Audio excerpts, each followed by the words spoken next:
Nous allons maintenant nous intéresser aux paramètres d'URL et à son usage dans le cadre de transmission d'informations d'une page à l'autre en PHP. Petit rappel sur la syntaxe des paramètres d'URL qui est commune donc à tout ce qui est Internet. La syntaxe d'un paramètre d'URL doit commencer donc par le nom de la page, suivi d'un point d'interrogation. Ensuite, nous avons la première variable qui est reliée avec sa valeur via un signe égal. Nous pouvons ainsi chaîner autant de couples variables-valeurs que l'on désire en les reliant ensuite par des signes et commerciaux. En guise d'exemple, voici le paramétrage de deux informations, nom et prénom, passés en paramètres d'URL. Le fichier cible sera donc index.php. Nous avons ici le point d'interrogation qui relie le premier couple, là le nom de la variable et ici le nom de la valeur relié par un signe égal. Nous avons ensuite un deuxième couple, ici, qui a la même configuration, le nom de la variable prénom et le nom de la valeur Jean.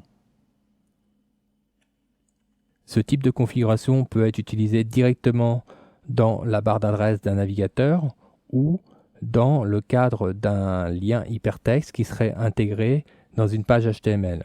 Nous allons voir tout de suite après quelle est l'utilisation que nous pouvons en faire en PHP. Nous allons maintenant mettre en application le paramètre d'URL et nous allons l'insérer dans une page nommée page 2.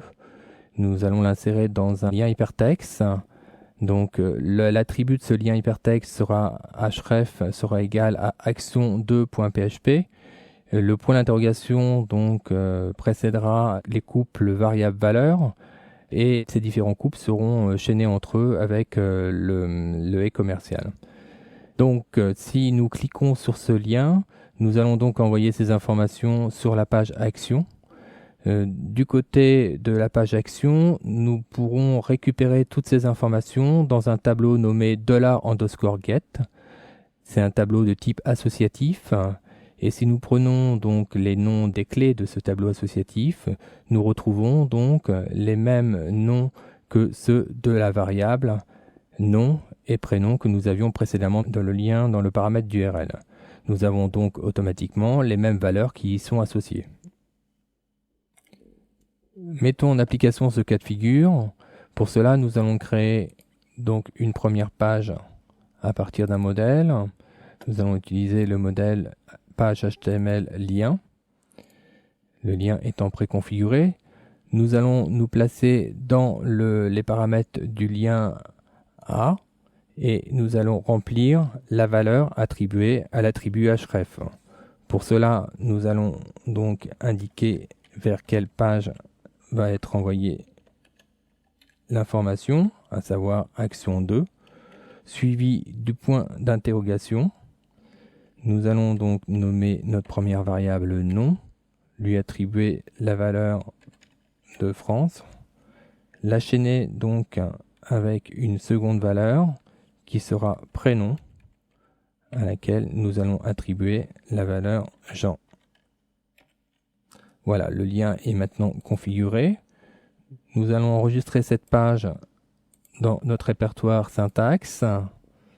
Nous allons enregistrer par exemple sous le nom page lien.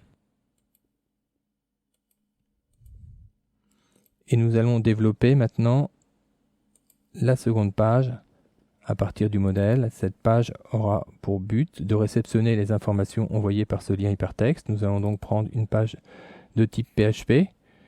Nous avons donc dans cette page de type PHP la fonction printer que nous allons modifier pour qu'elle récupère cette fois les informations du tableau get. Et nous allons enregistrer cette nouvelle page dans le répertoire syntaxe sous le nom action 2.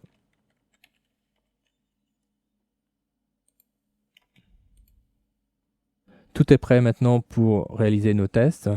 Nous allons donc ouvrir le navigateur pour vérifier le fonctionnement de notre système. Pour cela, appuyez sur Alt-Tab pour ouvrir le navigateur.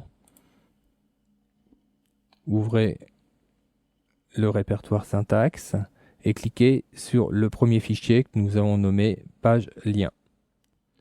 Nous avons donc notre lien sur lequel nous allons cliquer Et comme vous pouvez le constater, les informations que nous avions configurées dans le lien apparaissent maintenant dans le tableau get que nous avons donc affiché via la fonction printer qui figure dans la page action.